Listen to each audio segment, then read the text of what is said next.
How do you say yes in Arabic? Na'am. That's the word for yes. And how do you say no in Arabic? La.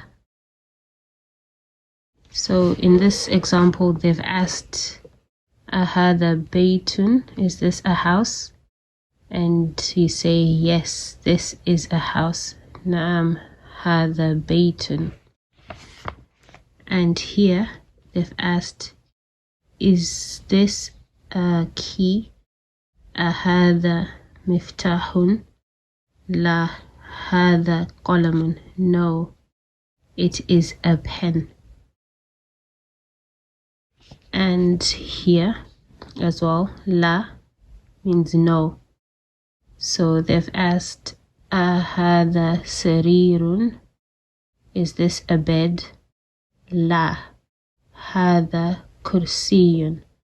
No, this is a chair. Thanks for watching and see you in the next video.